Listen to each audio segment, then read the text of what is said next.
I'm very glad to be back in Taipei again at a very interesting moment in history. Because what's significant about our times is that we're probably going to experience greater change in the next 10, 20 years than we have in a long time in human history. Major changes are coming. What I hope to do today is to share with you my view on what these changes are, and also talk about the implications for Taiwan. And I must emphasize that I'm trying to speak to the people of Taiwan as a friend of Taiwan, because as you look around the world and you ask yourself which parts of the world can possibly suffer a great deal as a result of these changes, it's clear that there are some dangerous flashpoints in the world and some less dangerous, or frankly even relatively peaceful areas of the world. And if you had to do a list of some of the most dangerous areas in the world, by any objective calculation, Taiwan comes very high up on the list. So that's why it's very important for the people of Taiwan to understand clearly what is happening, especially in the field of geopolitics. And that's why I believe you call it the Geopolitical Summit. And then we can also talk about what the impact will be also of the US presidential election. So what I plan to do, therefore, in my remarks is to divide them into 5 parts. First part, I hope to try and give you a broad overview of the big structural changes happening in the world. Part 2, I would like to talk about one particular contest, which actually has been mentioned in the opening remarks, that clearly will have an impact on Taiwan, which is the geopolitical contest between the United States and China. And thirdly, I want to discuss a question which I'm sure is at the back of your minds. Who's going to win? United States or China? And fourthly, I'll talk about what impact, if any, will there be on the relative choice of Donald Trump or Kamala Harris in this election. And finally, I hope to conclude by making some suggestions, hopefully helpful suggestions, on how Taiwan can navigate its way through treacherous waters.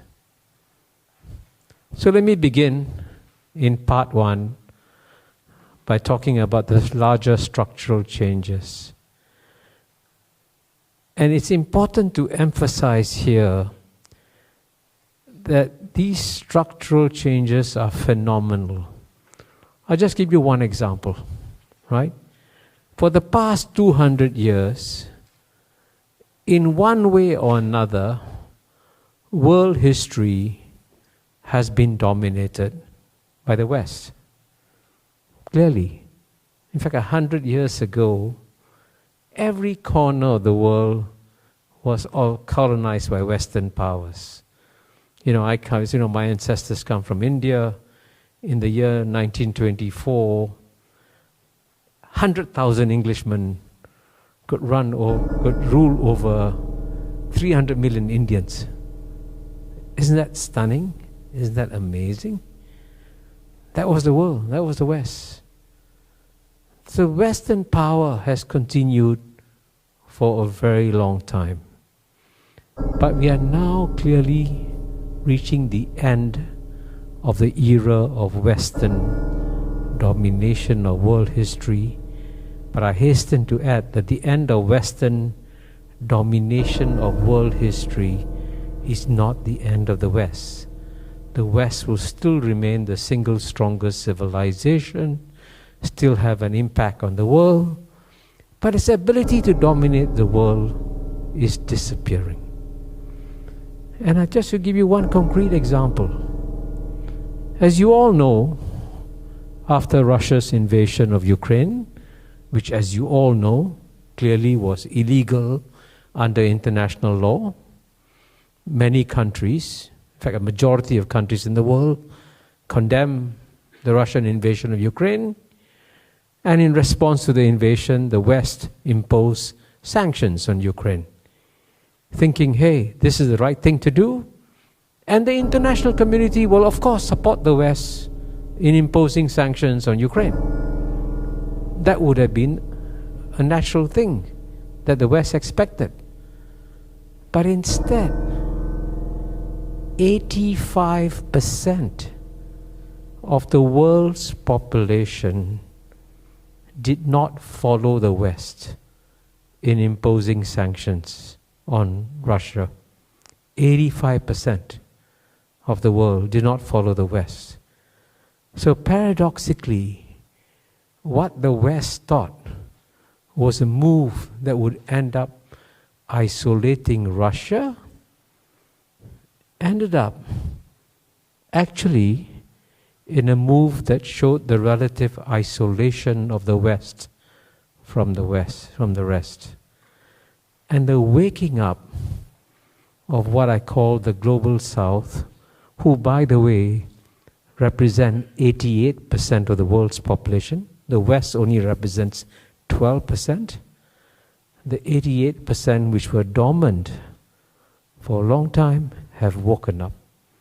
And so the texture, the chemistry of the world is changing as a result. And if you want to understand the scale of these changes, maybe let me compare it to something that you all understand. You all know that climate change is having a dramatic effect on our world, right? We're seeing all kinds of new weather phenomena emerge, droughts, hurricanes, typhoons, remarkable changes in the world. But that's what's happening in the physical sphere. But in the geopolitical sphere, we are also experiencing geopolitical climate change. Structural changes are taking place. And if structural changes are taking place, the most dangerous thing you could do is to go blind, sail blind, and pretend that the world isn't changing. And so for the people of Taiwan, when there are so many geopolitical shifts happening, you have to try and understand what they are and how they will impact you. Because as I started by saying, one of the most dangerous spots in the world is seen to be Taiwan. And to understand why, let me now go to part 2 of my remarks and talk about the biggest geopolitical contest, which is always the one within the world's number one power, which today is United States of America, and the world's number one emerging power, which today is China. And it is, I think everyone knows that a major geopolitical contest has broken out between US and China, and there's no question that it will accelerate over the next 10 years. And so Taiwan is clearly going to be affected by this because you're going to be a pawn in this contest. Pawns often get sacrificed So it's important for pawns to be geopolitically adept and make sure they don't get into the line of fire. But of course, one thing that you need to do is to also understand what are the structural forces driving this contest. And I highlight 3 of them. One is, of course, what I call the iron law of geopolitics. Whenever the world's #1 emerging power, which today is China, is about to overtake the world's #1 power, which today is United States, the world's #1 power always pushes down the world's #1 emerging power. This is like an iron law of geopolitics. But this is also something that is well known. I think, as CY may have mentioned, Graham Allison has been here. He's written a book, Destined for War, in which he's done case study after case study of such power transitions. And most of the time, it leads, in his view, to contestation and often to wars. So what is therefore happening between US and China is predictable. It's not surprising, right? This is normal. But everyone talks about this. But the second structural force that is at play here in the US-China contest is one that no one talks about. In fact, I seem to be the only one speaking about it. And I call it the fear of the yellow peril. Now, the fear of the yellow peril, it's important to understand, has lain buried in the Western imagination for 800 years or so, ever since the Mongols almost conquered Europe. And this fear has surfaced in literature from time to time. Now, if you think that this is a figment of my imagination, I add a very important historical fact that 130 years ago, the United States Congress passed a piece of legislation called the Chinese Racial Exclusion Act. Chinese Racial Exclusion Act. Why? A fear of the yellow peril. And the only reason why I emphasize this dimension is that you may think that in this contest between United States and China, that it will be driven by rationality and cold calculations. And that may not be bad, but it's also driven by emotions. And when it's driven by emotions, it can become more dangerous. And that's why you've got to be very, very careful managing this contest, because you've got to understand the emotions behind them and why this will drive the contest forward. And then the third structural force I mentioned is the ideological dimension, which is there. And the ideological dimension is expressed by virtually all American leaders when they say it's a contest between democracy and authoritarianism, right? And that may be in part a description of what is happening, but it's also necessary for American leaders to highlight that ideological dimension, because American leaders at the end of the day have to get the support of their population. To get the support of the population, they have to explain why this is a worthy cause for the United States to get involved in, and therefore they say we must defend democracy against authoritarianism. And as you know, one way in which the United States won the Cold War against the Soviet Union is that it successfully managed to demonize the other side. And Ronald Reagan famously said that the Soviet Union was an evil empire. A simple phrase, but it made the Americans understand, oh, this is what we are fighting against, the dark forces of authoritarianism. And therefore a major effort, quite naturally, is being made to demonize China too, and that reflecting the ideological dimension. So for all these reasons, because of these structural forces, it's not difficult to make a prediction that the US-China contest will accelerate over the next 10 years. And it's also, by the way, at the same time, there's also a deeply held conviction in Washington, D.C., that the United States probably has about 10 years or so to stop China. Because the United States has calculated quite rationally that if China's economy continues to grow, if China becomes number one economy in the world, then things will change significantly. And so if you think you have 10 years, you will step up your measures against China, and that's what we will see. So all this leads to me, my third question: who will win this contest? Will it be the United States, or will it be China? And if I wanted to be very mischievous, I would actually ask you all to raise your hands. But I won't. I won't be mischievous, because I've done this so many times. I know that when I give this speech to an American audience, and I go frequently to the United States. I was a visiting scholar at UPenn earlier this year. I'll be going to Harvard later this year. You can tell, for many Americans, the question doesn't even arise. Of course, if it's going to be a contest between the United States and China, United States will win. What's the question? Right? It's inconceivable that China could even win this contest.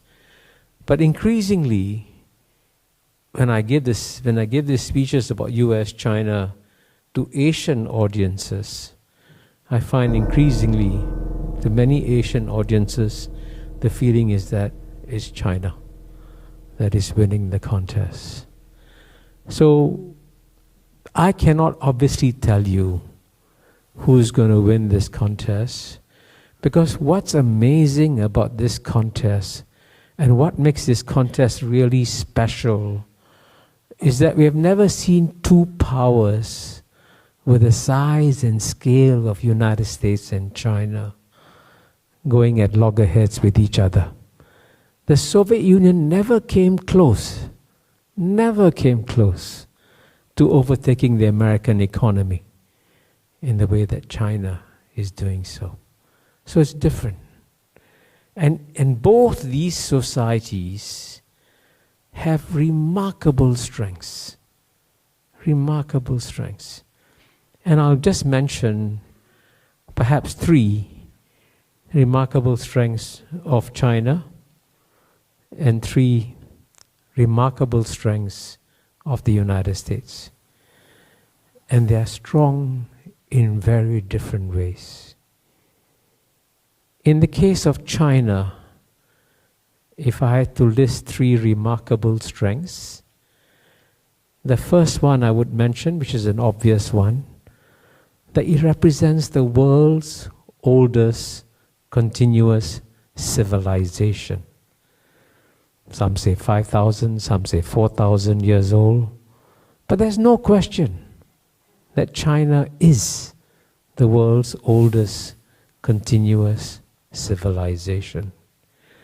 And if any civilization has shown its resilience over a long period of history, it is Chinese civilization. So when Americans say, oh, this is a contest between the United States and the Chinese Communist Party, they get it all wrong. The Communist Party is a new element in the Chinese landscape, but Chinese civilization is an eternal feature of China. So that is the contest that the United States is undertaking. And the second advantage that the China has is that its leaders are among the most motivated leaders in the world, because they all remember still vividly the century of humiliation that China suffered from 1842 to 1949. So quite often, when the West takes actions against China, many in the West are not even aware that they're reviving memories of the centuries of humiliation. And the more you revive the memories of the centuries of humiliation, the more you motivate the Chinese leaders to struggle even harder. And I can tell you that when Canada, in my view, unwisely detained the daughter of the founder of Huawei, I thought that was a huge mistake, because that's what you're going to do. You're going to remind the Chinese of the century of humiliation. And that motivation is a very powerful force in China. And the third remarkable strength that China has, as we all know, and it's strange that I should be saying it as an Indian to an audience which is primarily Chinese, that the Chinese are remarkable, resourceful people. So what they have accomplished in the last 30 to 40 years of growth is absolutely amazing. Now, as you know, right now, as you and I speak, there's a consensus in the Anglo-Saxon media that the China growth story has peaked. China cannot grow anymore, that is being bogged down by the real estate crisis, dampened business sentiments, lack of foreign investment. China growth story is over. And you know, anyone who has any sense of history will say that you just cannot switch off the energy of 1.4 billion people after the energy has been ignited. Even if the Chinese economy slows down for a few years, and it may slow down for a few years, its long-term growth trajectory is real. So I don't believe that the China growth story is over. So these are the forces driving China. Now at the same time, the United States also is a remarkable society. And it is still the most successful society since human history began. What it has accomplished is amazing. And but the interesting thing is that it does so in ways that are very different from China. So the first remarkable strength that the United States has is that within the United States, you have an amazing process of Darwinian contestation in American society in every sphere. In politics, in economics, in culture, in every sphere. And this Darwinian contestation that goes on daily creates individuals who are amazingly strong. And that's why the United States can constantly create world-beating corporations, because it's a result of individuals constantly contesting each other. And I'm sure you saw some of the contestation this morning in the debate between Donald Trump and Kamala Harris. But it's that process of contestation that makes America such a strong society and keeps it going. And the second remarkable strength that United States has is that if China has access to 1.4 billion resourceful people, United States has access to 8 billion people. Because the best talents from all over the world, if they're looking for an opportunity, they try in one way or another to find their way to the United States, and they know that if they are good, if they are capable, they'll rise, they'll find the opportunities in American society. And that's why United States, in the United States, some of the largest corporations, in fact, some of the largest corporations, not just in the United States, but largest corporations in the world, are run by people who are not born in the United States. So the head of Google, Sundar Pichai, was born in India. The head of Microsoft, Satya Nadella, born in India. So you have this incredible talent. And that's something that China cannot replicate. So that's a competitive advantage that the United States has. And the third remarkable strength that the US has is that it has a remarkable culture of innovation. That's why in the leading fields, it's always Americans that come out with breakthrough advances. And we've seen this just recently in the field of AI. And until 2-3 years ago, I remember people telling me, oh, China will have an advantage in AI. China's got these huge data pools, and China will leap ahead. And lo and behold, United States leapt ahead in the field of AI. So that culture of innovation is amazing. And I can tell you, when I spent 2 weeks this year at the University of Pennsylvania, when you spend time in a leading American university, you can feel it. You can feel it. You can feel this drive, determination to excel and to do well. So these are all remarkable strengths, which is why future historians, when they look back at our time, will be amazed, because they're seeing this contest between two remarkably strong and powerful societies. And so it's anybody's guess as to how it'll evolve. Now, so all this brings me to the next question. What difference does it make whether Kamala wins or Donald Trump wins? And here there's a paradox.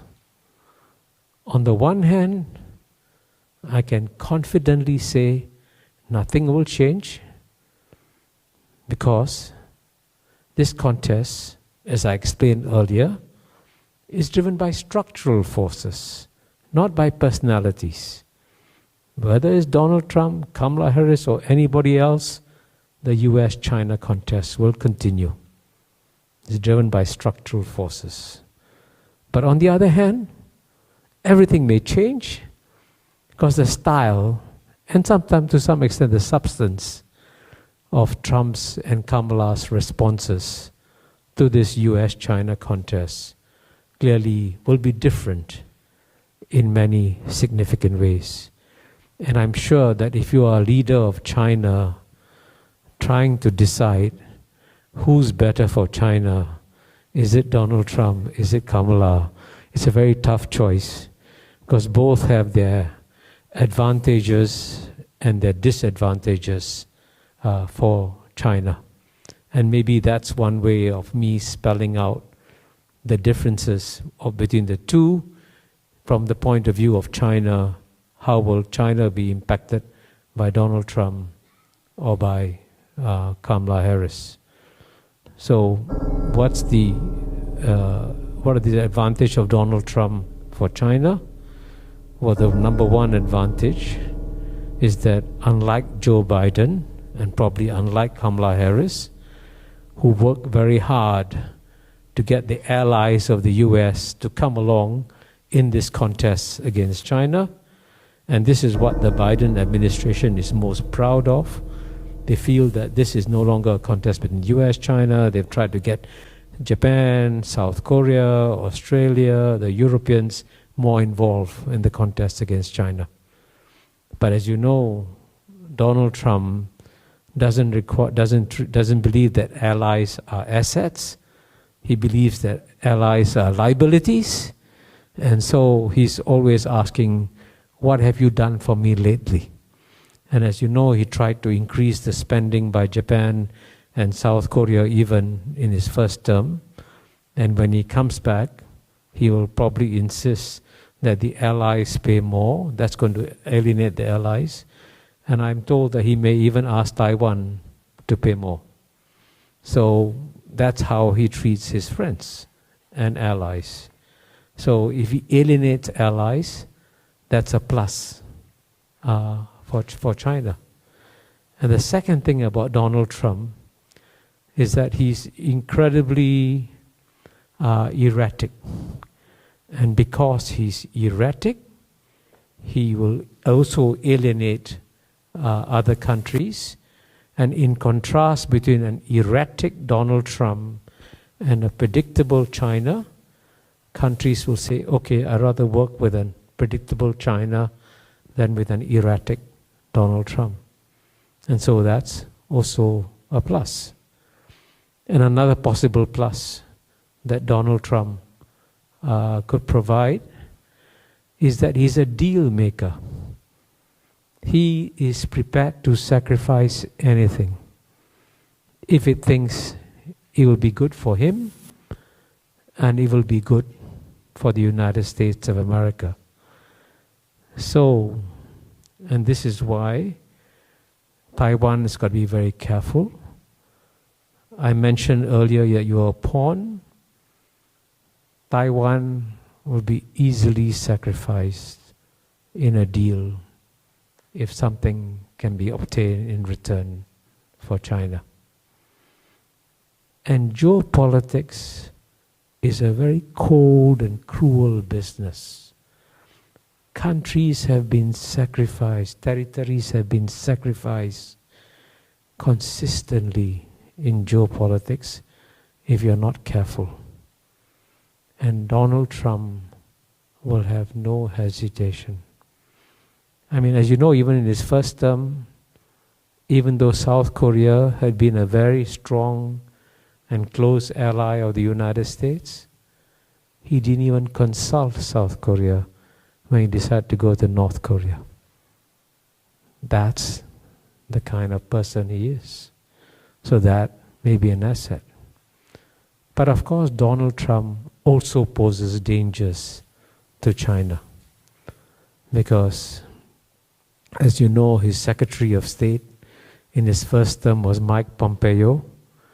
And after Mike Pompeo stepped down, I understand he came to Taiwan to give a speech here. And in that speech, he recommended that United States should recognize Taiwan as an independent country. Now, Mike Pompeo is sophisticated enough to understand that that's a declaration of war. I'm surprised he recommended it. But if the United States was to recognize Taiwan as an independent country under Donald Trump, then Taiwan will be at war. So you can see, therefore, Donald Trump, why China may not be too enthusiastic about Donald Trump. Now, in the case of Kamala Harris, clearly she's much more predictable, and you can expect to have a continuation of the policies of the Biden administration towards China. The pressure will be there, but it won't be erratic. It'll be predictable, and China can manage that predictable level of pressure. Kamala will, of course, keep the allies on board. That will be a disadvantage clearly for China.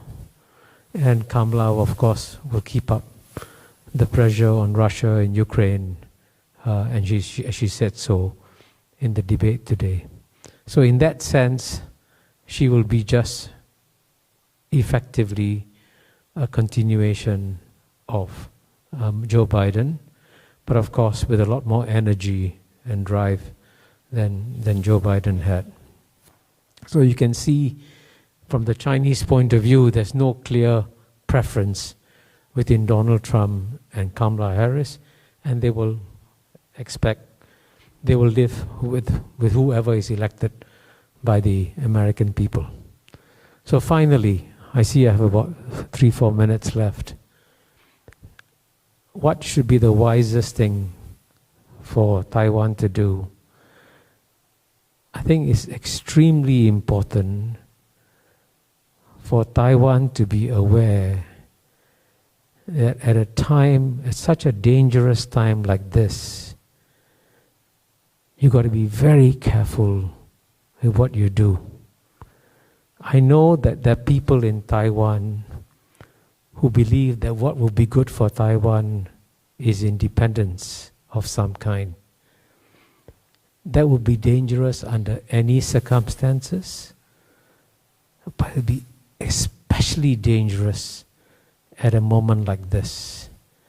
Because if you walk into a room full of gas and you light a spark, you get a major explosion. So people who are pushing for independence have to understand the dangers.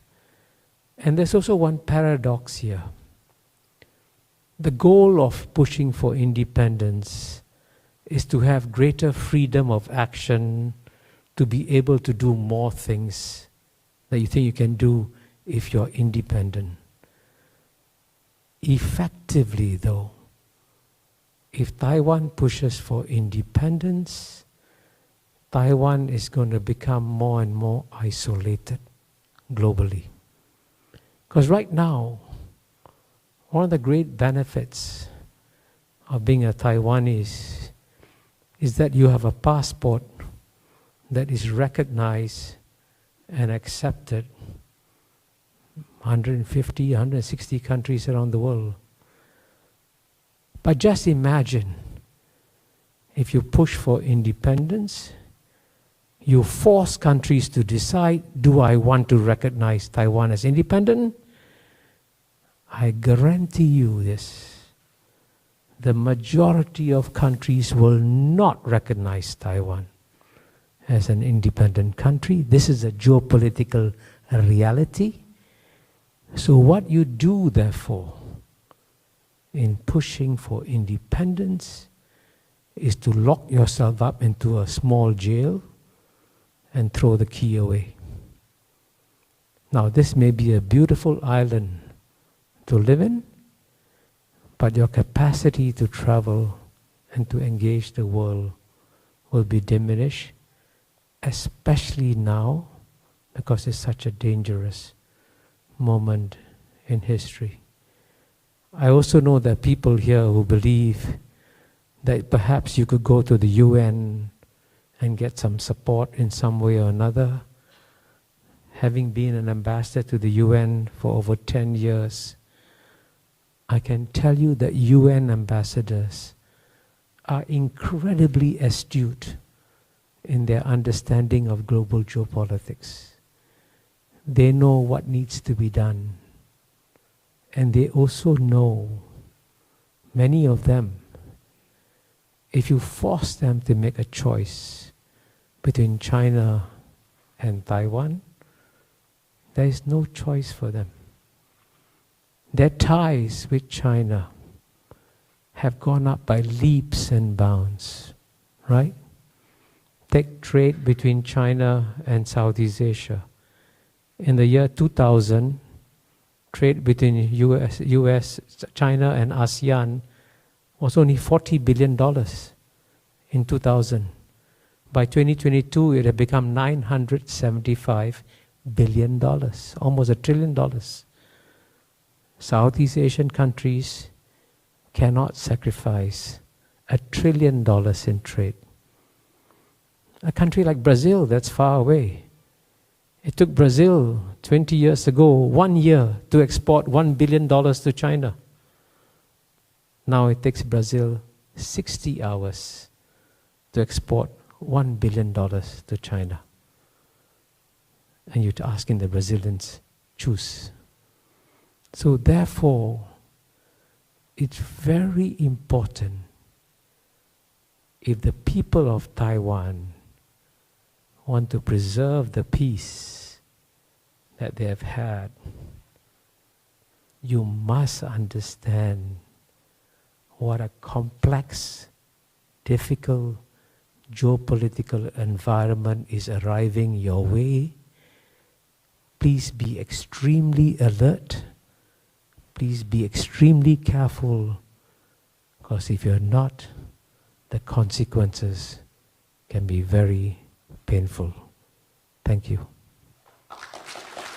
Good afternoon, ladies and gentlemen. I'm C.Y. Huang. It is my great honor and pleasure to moderate this session of a panel discussion.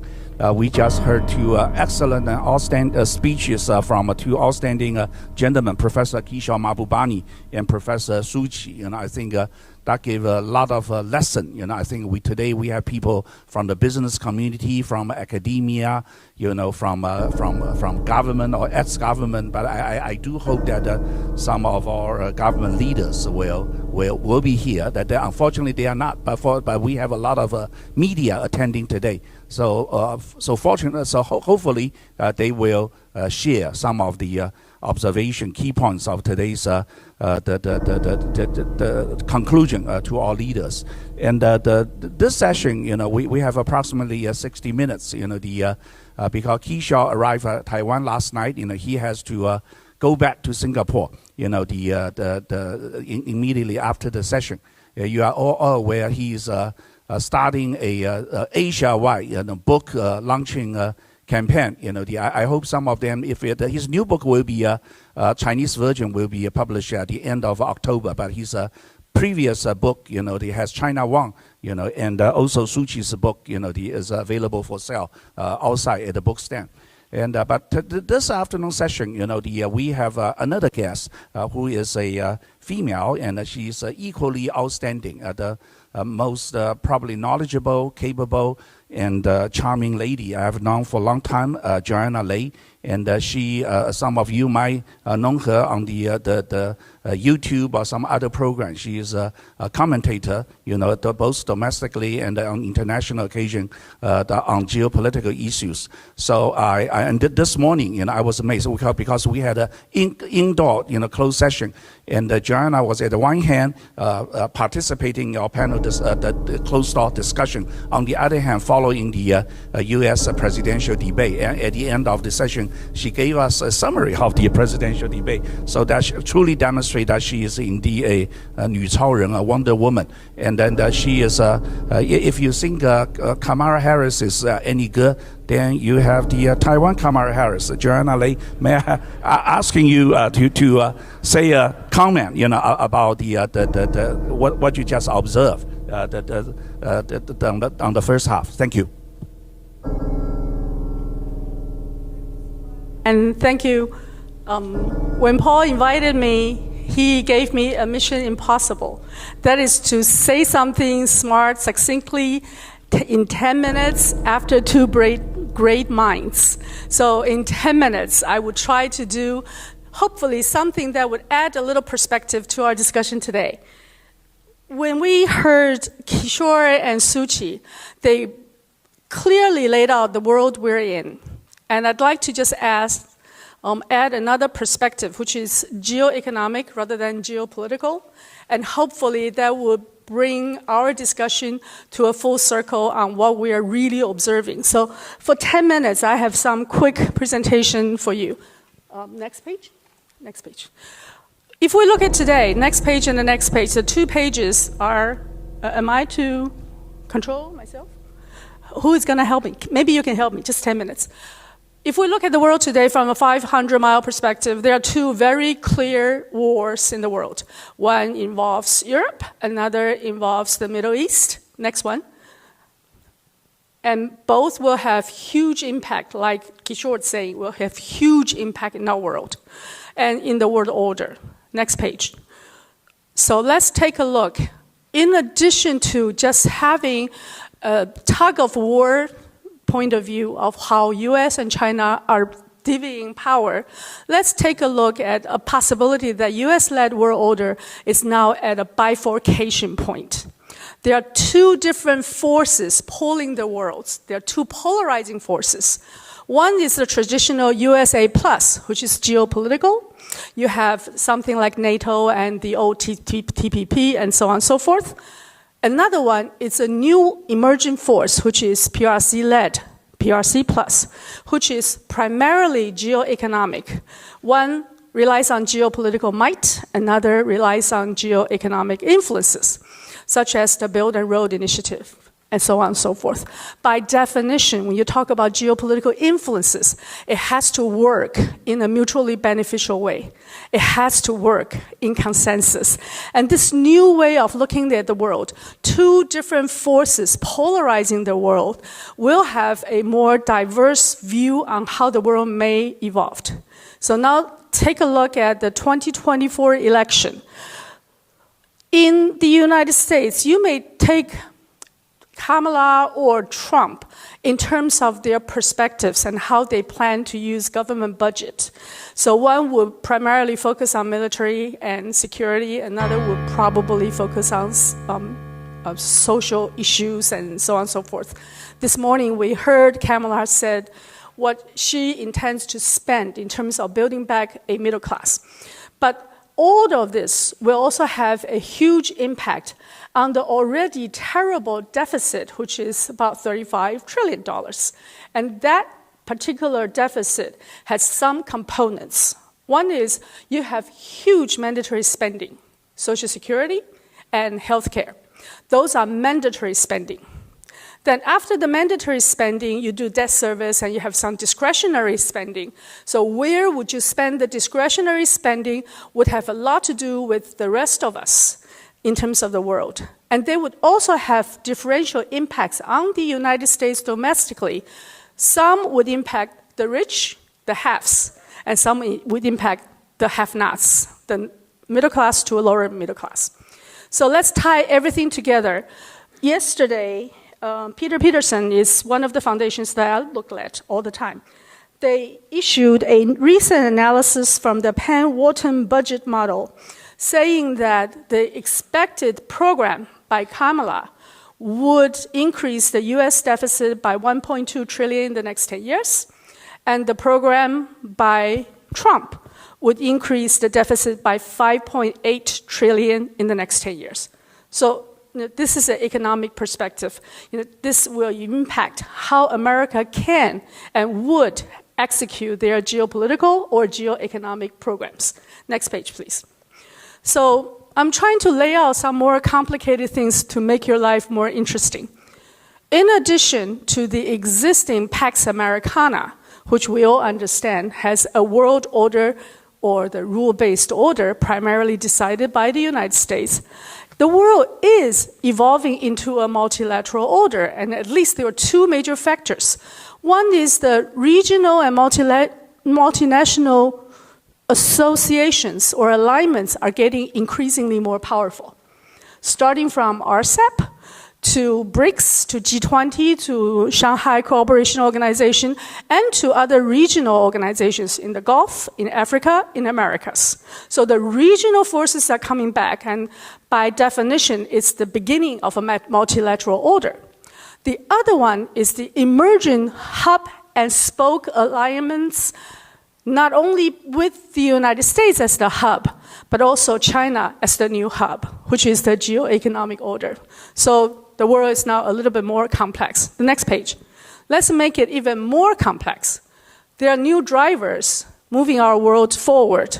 Technology and manufacturing capacity is changing, especially for digital AI migration, for the EV and the entire energy transformation, and the next frontiers. Nuclear fusion, quantum computing, space, and deep space. All of these are moving in front of our eyes. Then the second new drive is the world trade and new capital market is changing. It is increasingly flattened, and with a stronger platform-based economy, especially in the digital side, you would have the value redistribution. By that I mean, when you look at China price, China standard, and China platform, you would gradually have a world in which the resource provider, the manufacturer, and the branding companies' initiatives will gradually ease and shift the distribution of price and the distribution of value. The last one, very quickly, is you still have huge challenges, the existential challenge to human beings. Global warming or the pandemic all showed us in that new world, the lessons learned from the COVID is that we need to work together. We cannot be separated. We cannot imagine that we can separate the world and still resolve all these new challenges, the existential challenges to human beings. So next page. But there is a very clear inequality in distribution of wealth and inequality in distribution of value. This is the top 10 companies in the world by market cap. And I also added Tesla, though it's the 11th. In the top 10, you only have Saudi Arabia's Aramco, you'll have Berkshire Hathaway, and our TSMC in the top 10. So the others are all American-based companies. Next page is even clearer. This is the multiplier effect of Wall Street. I looked at their revenues, their market cap, their price per share, but the most easy telling story is the PE ratio. You look at Apple. The PE ratio is at, well, I can see mine. PE is 34. Microsoft, 35, NVIDIA, 50, Alphabet, 22, Amazon, 42, Meta, 26. All of these companies enjoy huge PE in the capital market, and therefore they continue to be the richest, more wealthiest companies in the world and have the ability to continue to drive our future. Next. However, if you look at the economic, the manufacturing, the exchange of goods and services, while America believes that they can separate the world in giving you tariffs or sanctions, this chart was done by, the next one. This chart was done by economists who calculated the interdependency. The blue one has a over 40% interdependency with China. And China, of course, doesn't have interdependency with itself, so it's yellow. When the United States tried to separate the two worlds, it has to address the symbiosis relationship between US and China, which is almost impossible to break at this time. Next page. Ladies and gentlemen, we have heard two brilliant minds, and I'm trying to just add a little bit of geoeconomic forces currently at work. So my last three questions are to the brilliant minds and to the floor. With the two wars still in progress, can or how can Asia remain as a safe haven? Because Kishore kept saying we are living in the Asian century. And people sometimes branded him as pro-China. And I always think of Kishore as someone who is pro-Asia. And I think that's the best title for you. You believe that we don't have to follow the path of Europe, which now actually lost its autonomy or any hope of autonomy with the Ukrainian war. So can Asia be different? How do we get out of this bind and not be dragged into yet a third front? And would the safe haven different with the Trump perspective, which would be more militarily and security driven, or a Harris administration, even though Harris also showed extremely strong attitudes towards China must not be number one in the world, and they are unanimous in that consensus. The second question is for my own curiosity. While I promote geoeconomic forces as the new order and believe that it would eventually, quote unquote, eventually overtake the primacy of geopolitical forces, because if you look at the world, political elites always believe that they can dictate the world while economic elites and the world they created become our way of life. So eventually, geoeconomic order may overtake the primacy of geopolitical order. However, all the signs in our recent history seem to be on the opposite side. Trade and technology are weaponized, and all the world economic order as we believed in the first decade of the 21st century, that everybody went into WTO, have now been dissipated and have been separated into different orders. So are we being too optimistic or are we simply being stupid? The third one is for everyone, especially we're talking about US election today. US is now the singular regional hegemon. This is Mearsheimer's thesis, right? US is a regional hegemon, but there are no other regional hegemon.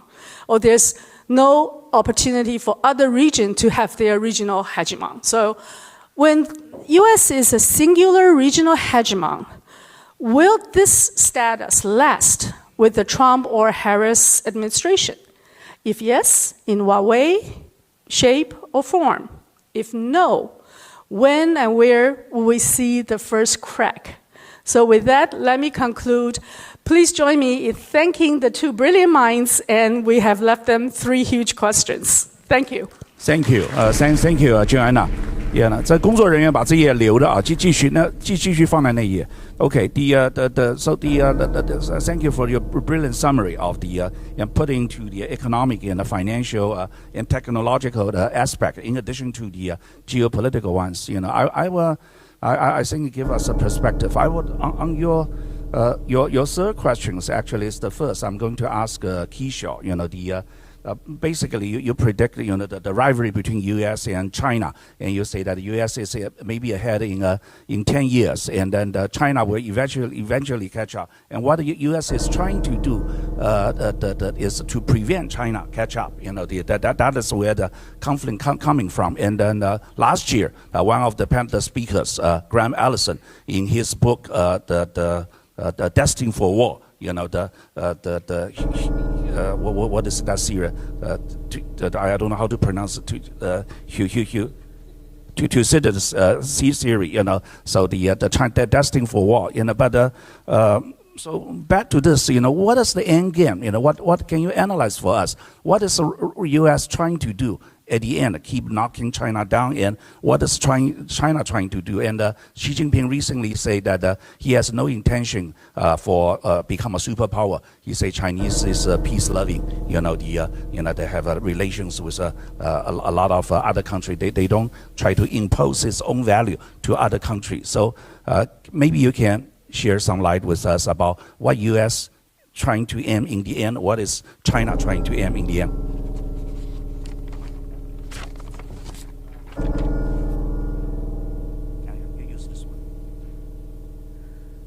First of all, let me begin by Joanna by saying that was an excellent presentation, and I'm glad you brought out the economic, financial, and technological dimensions, because they're also going to make the world a much more complicated place. And I think one statistic you provided that I think all of us should pay attention to is the size of the U.S. national debt, which is now already 125% of GNP, and debt servicing may soon cost more than the U.S. defense budget. And that will also eventually have geopolitical implications, because if the American people get tired of having to pay for this debt, and they have to choose between cutting down on internal commitments and external commitments, logically, the American people will say, we will keep our internal commitments, our social security, our entitlements, and we will cut our external commitments. And that, I think, will be Taiwan's nightmare 10 years from now. Because all of the policies, many of the policies of Taiwan are predicated on the basis that you will have the eternal support of one superpower. But that eternal support may not be eternal, may be time-bound. And if it goes away, which is a realistic possibility, what is your plan B? Any country, every country in the world at a time of changing geopolitical environment, you must have a plan A and you must have a plan B. Because if you only have plan A and it doesn't work and it crashes, then it's a prescription for trouble. I think that's what your presentation brings out. Now, in the case of what is the ultimate goal of United States and China? Against China. And that's why I wrote my book, Has China Won? And I wrote the book, you mentioned that I'm perceived to be pro-China. I'm actually pro-Singapore. And I'm trying to help both US and China navigate a better outcome. And in my book, Has China Won? It was Henry Kissinger who gave me the main insight, which is that the United States has launched a contest against China without first working out a comprehensive long-term strategy. So there's no clear end game of the United States. And essentially... But now they have a strategy. They want to prevent China becoming number one. That's their strategy. No, they have an attitude of wanting to prevent China from becoming number one. They don't have a strategy that spells out, I will do A, B, C, D, E, and then that will stop China from becoming number one. So, and that's what Kissinger is implying. If you just impose tariffs, any economist will tell you that when United States impose tariffs on Chinese products, China doesn't pay for the tariffs. American consumers pay for the tariffs. And the deficit hasn't gone down, right? So it hasn't worked. The efforts to stop China's technological development cannot succeed. And in fact, even The Economist came out with a cover story saying China is today a scientific superpower. So where is your strategy? What you have to, if you have a strategy, you got to document. In the case of the Soviet Union, it was successful because the United States cut off the Soviet Union from the rest of the world. And the Soviet Union then collapsed. China, and I'm glad you used the word geo-economic, China is more integrated with the rest of the world than the US economy is. So the United States cannot isolate China. So, there's no clear practical goals that the United States has identified for itself. And as a friend of the United States, I would say, you don't have a game plan. Whereas by contrast, China does have a game plan. You mentioned BRI. Now, BRI was not designed by China out of any sense of altruism.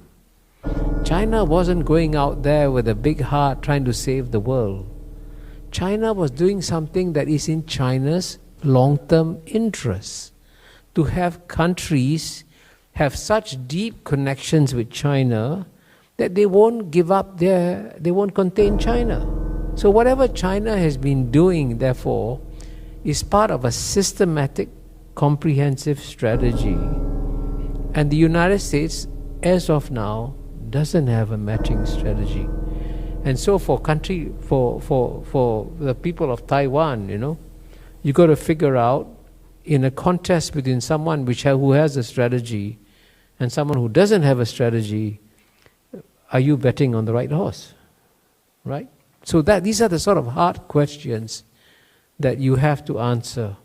But at the end of the day, I also believe that in the conclusion of my book, Has China Won?, I emphasize that both United States and China will be better off if they press the pause button on the US-China contest and focus instead on common global challenges, which you also mentioned, like climate change, like pandemics, and so on and so forth. So the end goal of all those of us who are not in the US-China contest should be to encourage both to find ways and means of getting along for the benefit of the global community. So U.S. and China should find a way to cooperate rather than compete, and killing each other. And that's also what the cross strait Taiwan and China should do. So my next question to Suu Kyi, Professor, is we know that Xi Jinping's goal is 和平统一, peaceful reunification, but we think moving away from that. The William Lai's insistence about the sovereign status of Taiwan, and that is now that is getting very sensitive. So how and now, according to you, there are no dialogue, let alone cooperation. So how can we lead us to a peaceful reunification, please?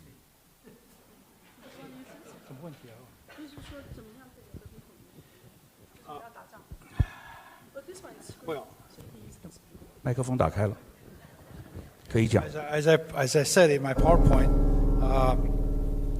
there are only two peaceful ways to unification, and one is already dead. 靠近。One is already a dead end, and the other one is U.S.-China, and that depends more on U.S. and China. So I want to go back to Joanna's first question. That has to do with your question too, because without the U.S. now holds the key. U.S. is always the driver in U.S.-China relations. U.S. is still the superpower, the driver of the world, not politically and economically. There's no doubt about that. And of course, peace in this region. So I think the question to ask is not what kind of policy, as in your question, what kind of policy either one will take. The question is necessarily in this order.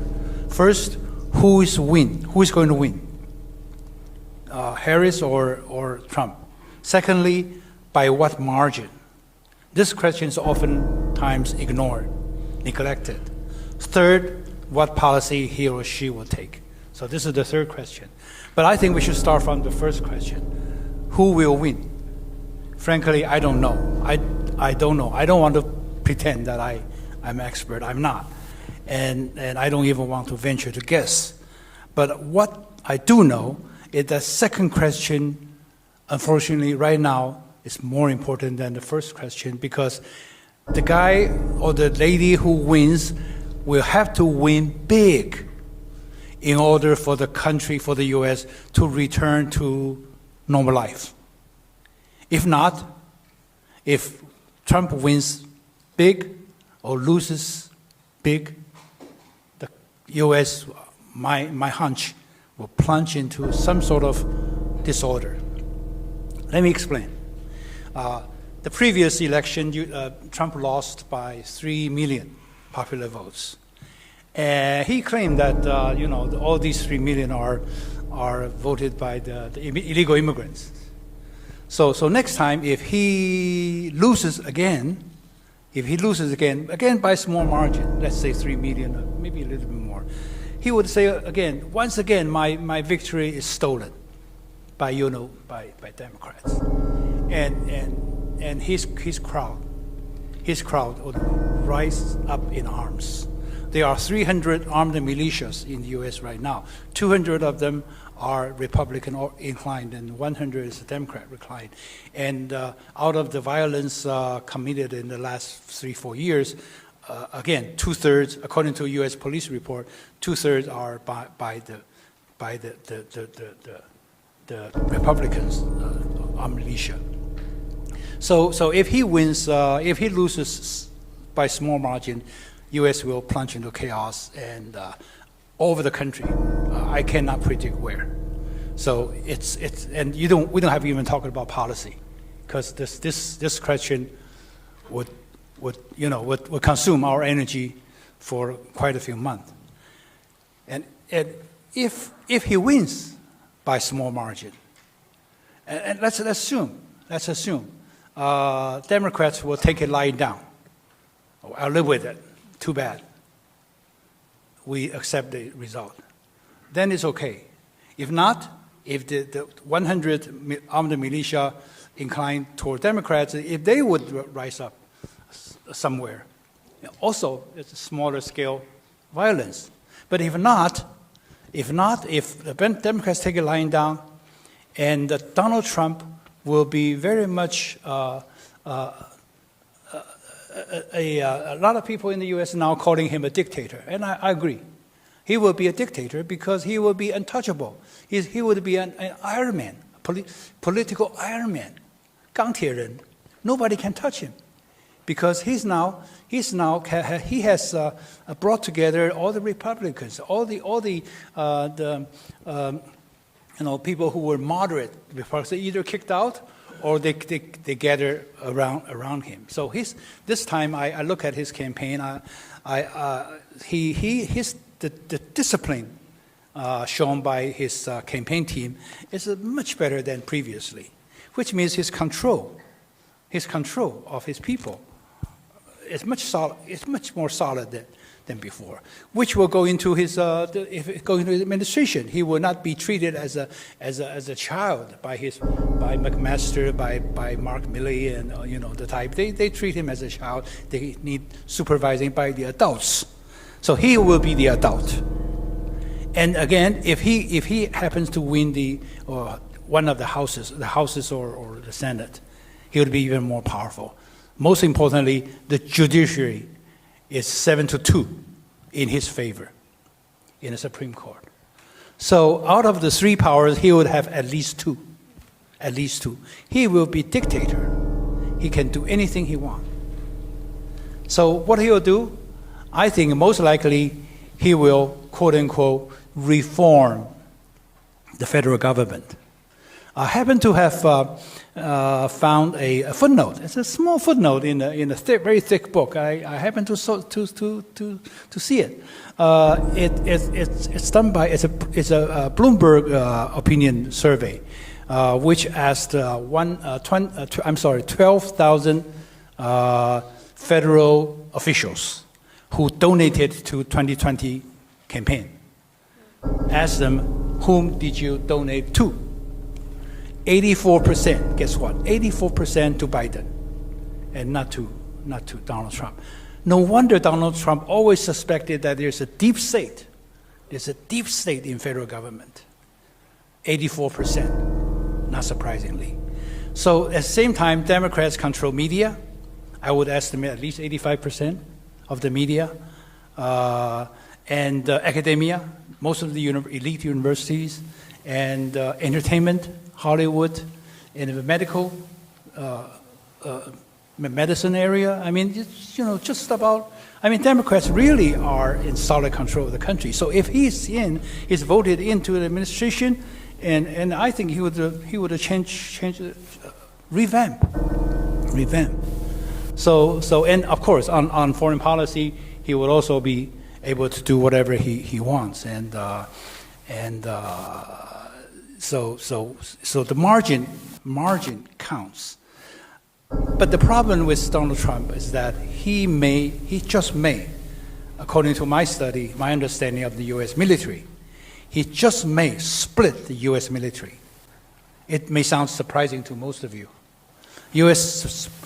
military is a very disciplined, hardcore, seasoned, battle-ready, and all that. But it just so happened in the past few years, not that long, 10 years, maybe 15 years, the war, aside from war fatigueness, there's a racial issue. So the whites, most of the white soldiers in the military are from the red states, the Midwestern. Like J.D. Vance is a good example. I mean, they had no hope. Only 4% of those white boys, poor white boys, have a chance to get into the large cities, and like J.D. Vance. Most of others stay in their hometown, jobless, drug abuse, and violence and all that. Mm-hmm. So those go into the military is the only salvation. So these white soldiers in the military are, I would surmise, pro-Trump. Unfortunately, the black and Latinos, to lesser extent, Latino men are half Republican, half Democrat, and Latino women are more Democrat than Republican. But the Latinos, blacks, and they are much less pro-Trump. So we'll have a split in the military. It is interesting. So it's dangerous. It's dangerous. The U.S. will be a very different country this year and next. So the margin counts, And we don't have to worry about this, our problem, until we get cleared on this problem. Okay, thank you. My next question is also to Keisha. Earlier you mentioned about your long-serving, and I recall 10 years in United Nations. So you do understand how United Nations work. In fact, that our government, or President Lai in particular, is now also trying to influence the United Nations. Perhaps you can try to share with us. I don't know whether you are aware that there's a resolution called 2758. Basically, it's recognizing one China. But then the United States now, or William Lai, is saying that yes, one China, PRC, one China. But Taiwan is not that one China. So we are just trying to maneuver it. What the Suu Kyi, in the past proposed what he called the strategic, the vagueness. But then what Taiwan government is now pushing is strategic clarity. Taiwan is a sovereign, the country status. What's your view from your understanding about United Nations? Well, I must say I'm not quite sure. I'm a bit confused about this efforts of Taiwan to amend the UN resolution. It's obviously a UN General Assembly resolution. Well, for a start, it's impossible to amend that resolution in the UN Security Council because China has a veto. So the Security Council is out. Now, even in the General Assembly, any efforts to change a resolution against the wishes of the government of China will fail. Because for a simple reason, that if you give the countries of the world a choice, do you want to vote in favor of a resolution that pleases Taiwan and angers China? What do you get? What do you get out of it? And at the end of the day, China's standing in the global south has never been higher. You see that in the way that the African leaders went to Beijing for this conference. Even in Latin America, China's influence today is incredibly high. So I'm a bit puzzled by the political naivete of the people who are trying to push to amend a resolution in the United Nations. But nonetheless, maybe it's worth for them to try. Because when they try, they will fail so spectacularly. Maybe they do not try to amend, but try to interpret it in a different way. No, I mean, there's no point interpreting for yourself. You have to get the countries of the world to explain and understand the meaning of that resolution. But if any goal is to sort of ask countries to choose, do you favor an independent Taiwan? The vast majority of countries in the world will not support an independent Taiwan because they have already signed to a one China policy, and they'll be happy to work with the Taiwan that exists today. They're happy to work with the status quo. But if you try to change the status quo, any change will leave Taiwan worse off and not better off, because countries in the world are not going to support this. And this is a fundamental major reality. And I also emphasize that you also are living in a world where the influence of the West overall is coming down. I mean, very sadly. I mean, I say this out of sadness because I've seen how Europe has diminished dramatically on the world stage. I mean, if you want to understand why countries will not, for example, if you ask them to choose even between China and Europe, in 1980, the combined GNP of the European Union economies was 8 times bigger than China. Now, Europe and China are about the same size. By 2050, Europe's combined GNP will be half the size of China. So, clearly, everybody's got to adjust to a rising China. And I think if Taiwan's got to understand, that doesn't mean, by the way, I'm going to emphasize this, that Taiwan has to kowtow to China, or Taiwan has to sacrifice itself. No. But Taiwan's got to be geopolitically extremely shrewd and cunning in managing a difficult geopolitical environment. And any kind of political naivete is very dangerous for the people of Taiwan. You must understand the real state of the world as it is, and not as a state, not the kind of, you cannot afford to have wishful thinking in geopolitics. And by the way, if just as an aside, let me mention, you asked about what Asia's geopolitical future also here.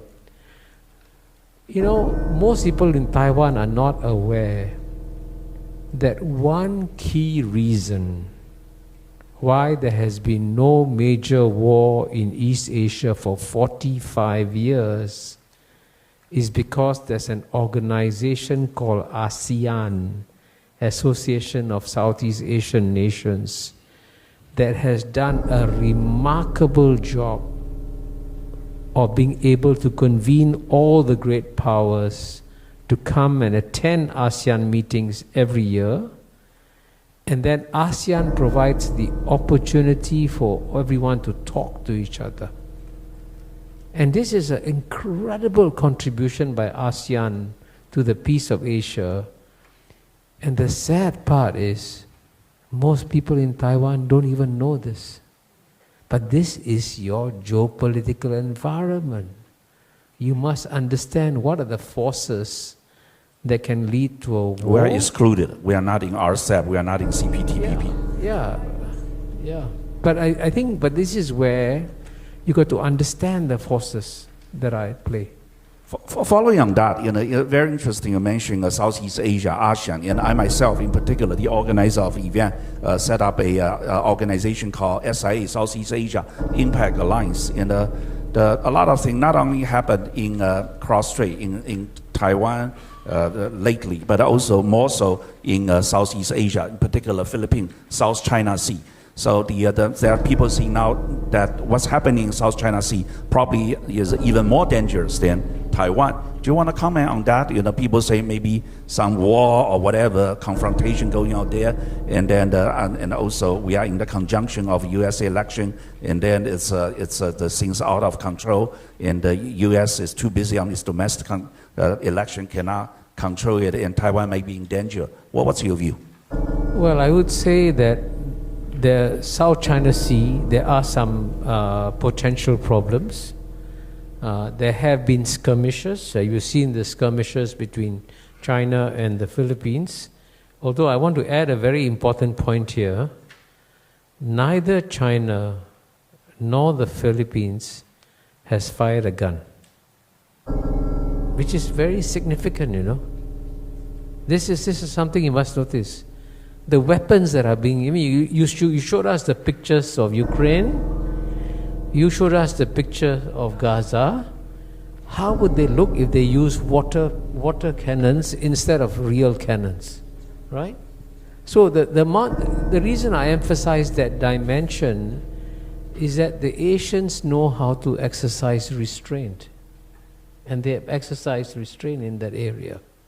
So South China Sea, there are challenges, but again, remember that we've had these challenges for several decades now, and China has had difficulties with Vietnam, Malaysia, Brunei, Philippines, and until recently, there were no incidents. There is, but I can tell you that in the back room, there is a lot of diplomacy going on, a lot of diplomacy.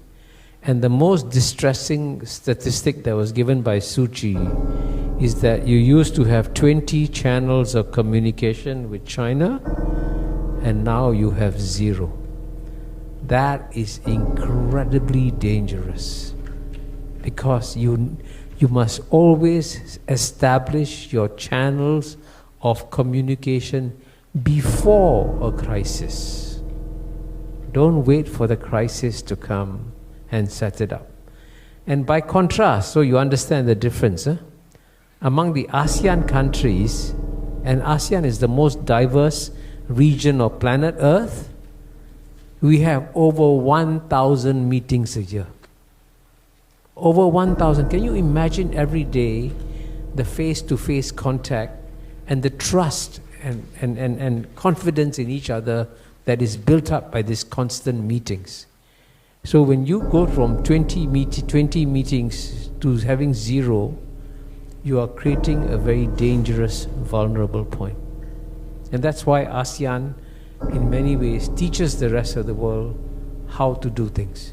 Yeah, it is very interesting that you mentioned ASEAN. You know, our government has this 新南向政策 new southbound policy, and out of the 10 countries in Southeast Asia, Singapore is neutral. You know, and Philippines is pro-United States, pro-American, but the other 8 are all pro-China. So the only country that Taiwan now feels comfortable doing business with in Southeast Asia is the Philippines. So I heard from my contacts say, oh, very bullish on Philippines. But then all the other countries, simply because they are doing business or slightly toward China, our government feel hesitated to do business with them. So I just want to explain. But I have to qualify that. The other 8 are not pro-China. In fact, most of the 10 ASEAN countries want to be good friends with China and good friends with the United States. Neutral. And so far, we have succeeded. And by the way, there are enormous reservoirs of goodwill towards the United States in Southeast Asia, by the way. Southeast Asia is not anti-American. Southeast Asia is very friendly. In fact, when American congressmen and senators come to visit Southeast Asia, they get a very warm welcome. Now, in the case of the Philippines, you must also remember that when they had President Gloria Macapagal Arroyo, she was pro-China. When they had President Aquino, pro-US. They had President Duterte, pro-China. President Marcos, pro-US. So, you know, when you have when you have a country that swings like that, it can create some confusion. So I actually tell my Filipino friends that in geopolitics, you must work out a consistent bipartisan policy. And the wisest people in Southeast Asia, the wisest country is Vietnam. Because in Vietnam, they have a saying that to become a leader of Vietnam, you must be able to stand up to China and you must be able to get along with China.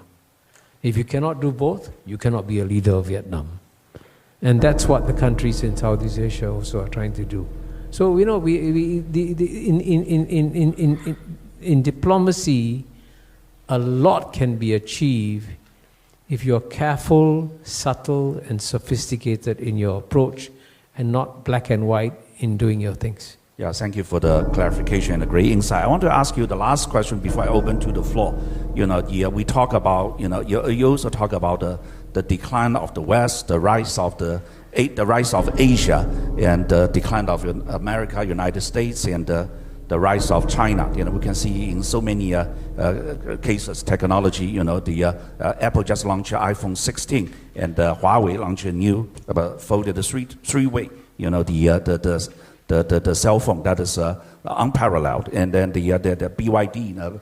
Now is already way ahead Tesla, and then and also if you look at the space, you know, the U.S. is in trouble. 2 of their astronauts are stuck in the space, and the 8 days mission become 8 months nightmare.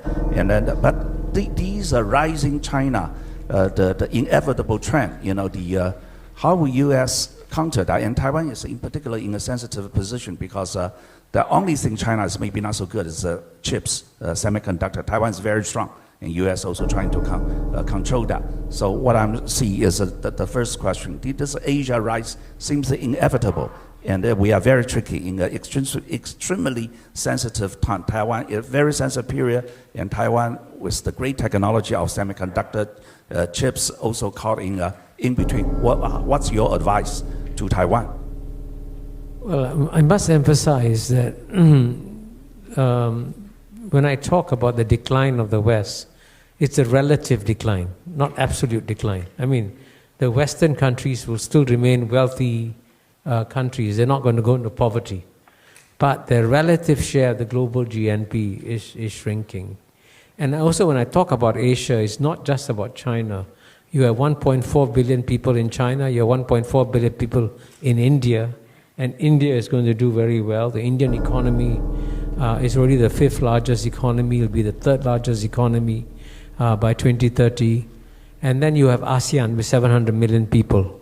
So it is a combination of what I call the new CIA, China, India, ASEAN. Wow, CIA. CIA. The new CIA that is happening.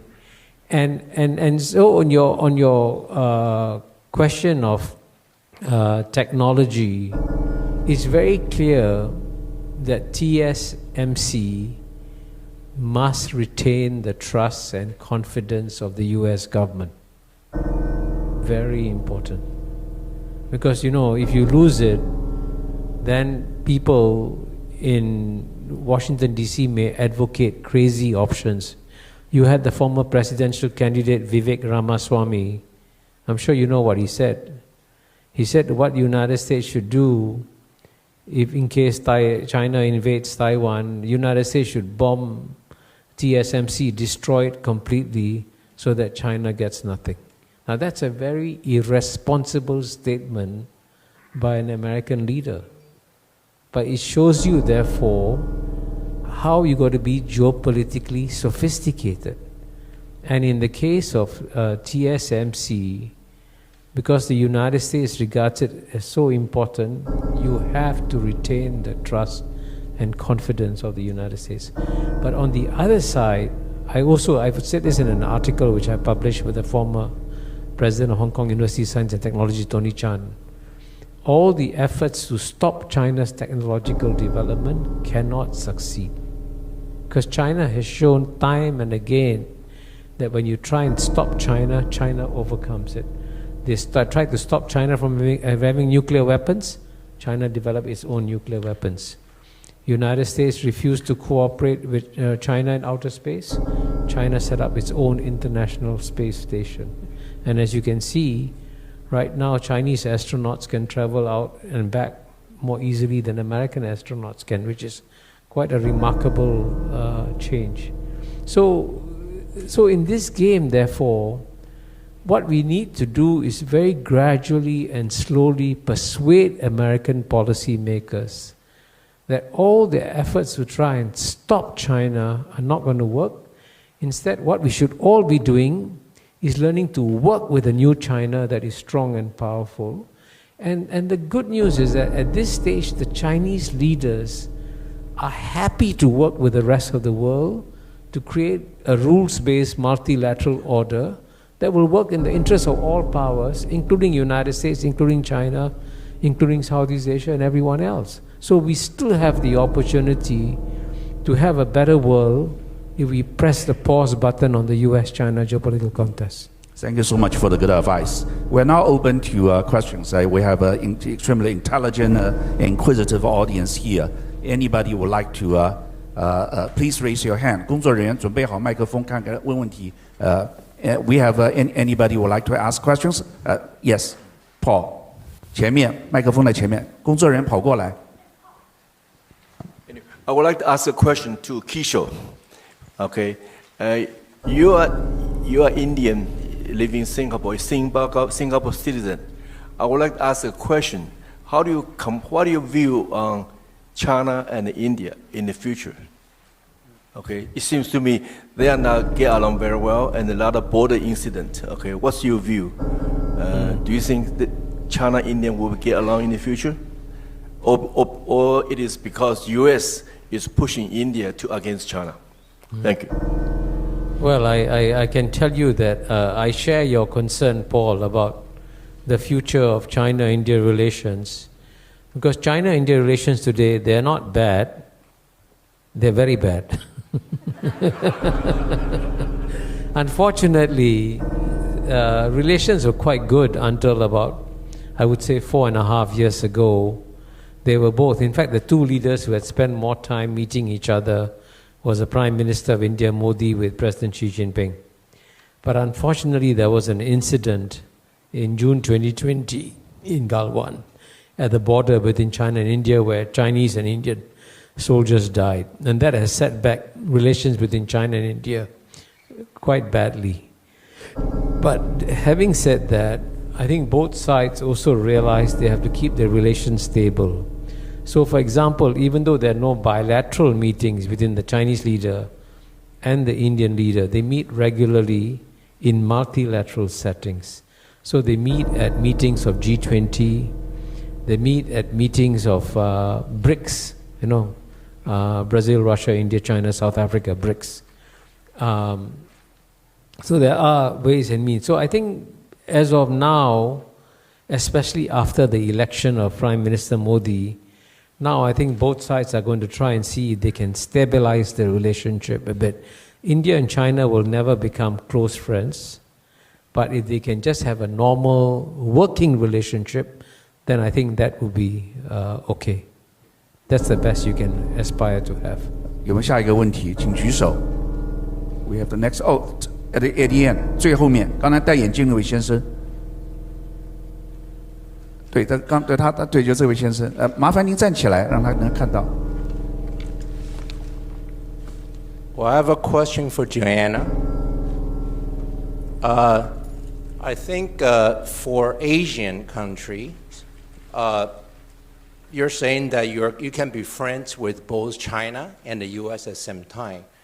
What's your view on the Malacca Strait? Would that be a point of contention in case right now we have economic war and also maybe some tension in Taiwan Strait?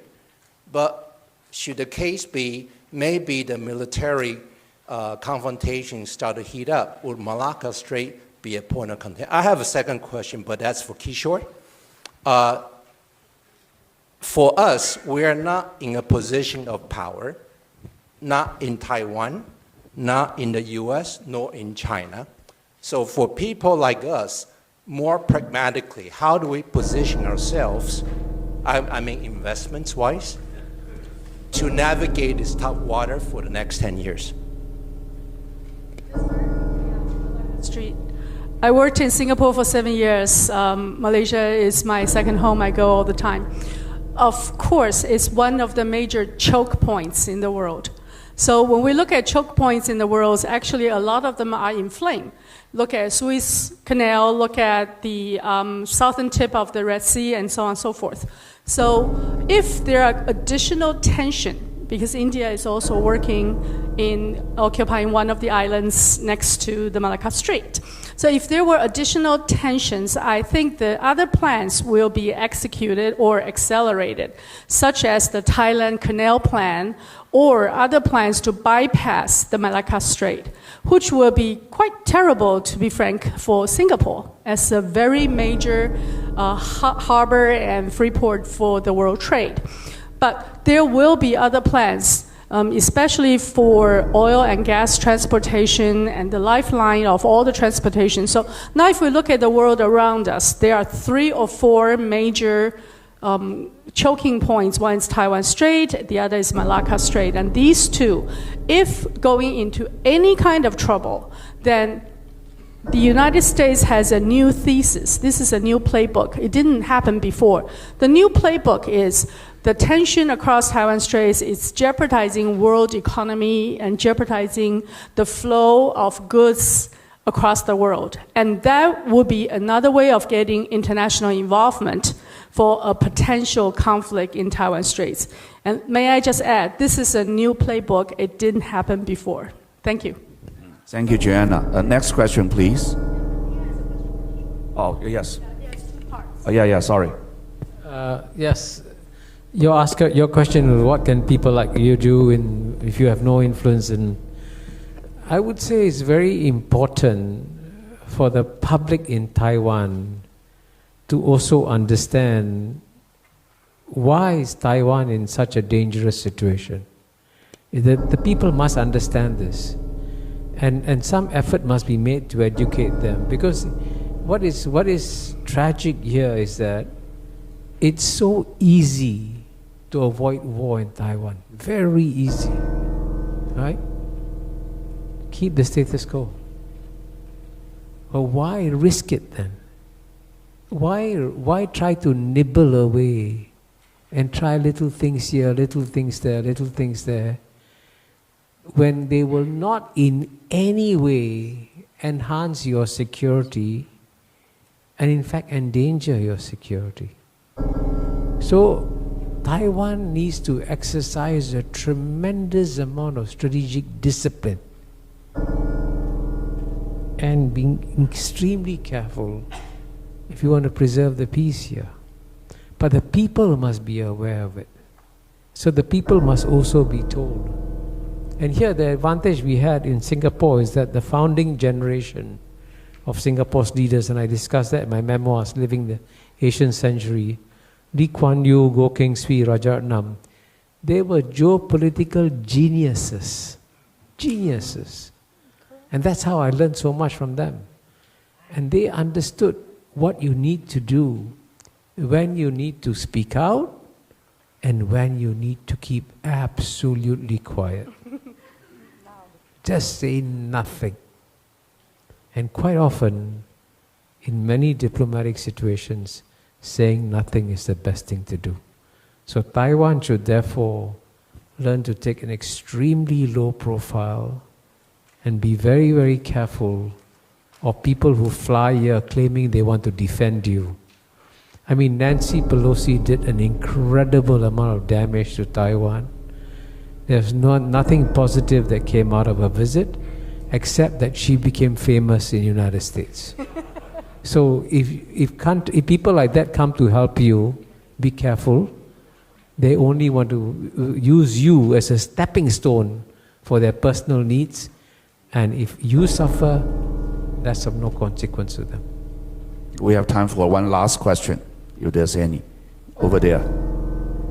前面这边拿麦克风过来，工作人员。Yes, I have a question for Mr. Mukhabani. If China take over Taiwan in the future, will there be a big impact on the geopolitical structure, either in Asia or in the world? And do you think United States can afford that big impact? Yeah, the question is that if China does take over the Taiwan, the impact will be a tremendous phenomenon. Like Nikki Haley say, 10 trillion. Can U.S. afford not to look into the situation? Basically, not to protect Taiwan, to let China invade Taiwan. The consequences will be the unbelievable. Well, I think certainly the United States will be happy to provide weapons, logistics, and so on and so forth. But will the United States send its soldiers to come and defend Taiwan?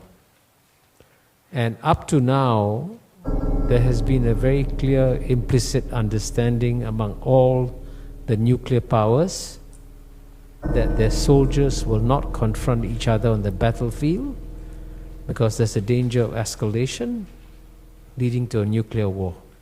And even the case of Ukraine, there is actually a UN General Assembly resolution condemning the Russian invasion of Ukraine. So the Russian invasion of Ukraine is illegitimate under international law. If the United States may want to try and support Ukraine directly, but they understand very clearly that if they put US soldiers fighting Russian soldiers fighting American soldiers, it will lead to escalation and maybe a nuclear war. So since China is a nuclear power and the United States is a nuclear power, the likelihood of American soldiers coming in is very, very low. And in a sense, basically, you will be on your own. Thank you. With Kishore's remarks, I think all of us learn a lesson. I think we need to think hard, not just ourselves, our companies, our government leaders. I want to thank you once again. We are coming to the end of today's event. Kishore and Professor Suchi and Jonah are coming to this event. I want to thank my co-organizer, the K.D. Lee Foundation and the Fair Wind Foundation, and most of all, I want to thank all of you. All of you care about politics. You made today's events happen. I think this is we don't have an answer, but we do have a lot of thinking. I think I think the key thing is to avoid war, and we are seeking peace. And Kisho's recommendation is even for U.S. and China is to cooperate rather than confront. We all learned a great deal. Once again, 再一次热烈的掌声给他们好了。And thank you, everyone. This concludes today's event. Kisho needs to go to the airport now.